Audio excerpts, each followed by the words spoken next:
இந்த ஸ்லோகம் ஸ்ரீமத் பகவத்கீதையின் 11வது அத்தியாயமான விஸ்வரூப தர்சன யோகத்தின் 12வது ஸ்லோகம்.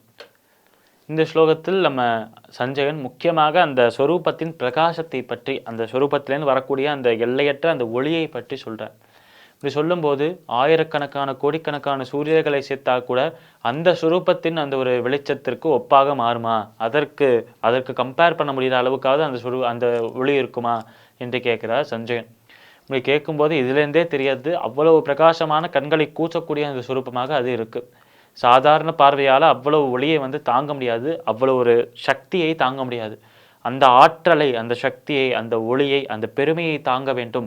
அதை தாங்கி அதை கடந்து அந்த பகவானை பார்க்க வேண்டும் என்றுதான் நம்ம கிருஷ்ணரின் ஆசையாக, அவருடைய எண்ணமாக, சித்தமாக இருக்கு.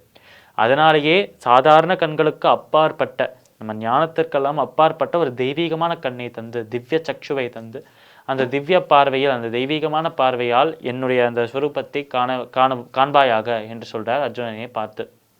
அப்படி அர்ஜுனனிடம் அந்த ஒரு தெய்வீகமான பார்வையை வைத்து என்னை காண வேண்டும் என்று உபதேசிக்கிறார் நம்மளோட கிருஷ்ணன்.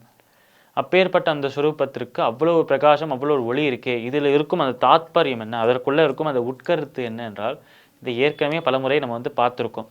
அறியாமை என்பது நம் மனதுக்குள்ள அந்த பகவானை பற்றிய விஷயங்கள், அவருடைய ஞானம், அவரை எப்படி சென்று அடைவது, இப்பேற்பட்ட விஷயங்கள்லாம் தெரியாது தெரியாது என்று சொல்கிறோமே, அப்படி இருக்கும் அந்த ஒரு சூழ்நிலைக்கு தான் அறியாமை என்ற பெயர். அப்படி இந்த அறியாமை விளங்கி போயிடுத்து என்றால் நமக்கு அது தெரியும், பகவான் இவர்தான் பகவான், இவர்தான் சத்தியமாக உண்மையாக இருக்கிறார், இவரை தவிர இது எல்லாம் மாயையாக அழியக்கூடியதாக இருக்கு.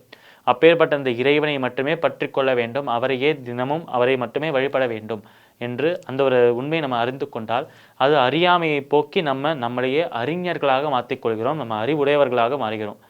அப்படி ஞானிகளாக மாறிய நாம் அந்த ஞானத்தின் சொரூபமாக இருக்கும் அந்த இறைவனை வணங்கி அவரையே தினமும் உபாசித்து அவரையே தினமும் வழிபட்டு அவருடனேயே நம்ம இருக்க வேண்டும் என்று சொல்றார் இந்த ஸ்லோகத்தில். அப்பேற்பட்ட அந்த அறியாமை என்னும் இருளை, அஞ்ஞானம் என்னும் இருளை அழித்து ஞானம் என்கிற அந்த வெளிச்சத்தால், ஒளியால் நம்ம வாழ்க்கையை நிரப்புகிறதாக அந்த ஸ்வரூபம் இருக்கிறது என்று சொல்லலாம் இந்த ஸ்லோகத்திலிருந்து. ஸ்ரீமத் பகவத்கீதையின் 11வது அத்தியாயமான விஸ்வரூப தர்சன யோகத்தில் 12வது ஸ்லோகத்திற்குண்டான விளக்கம் இதுவே.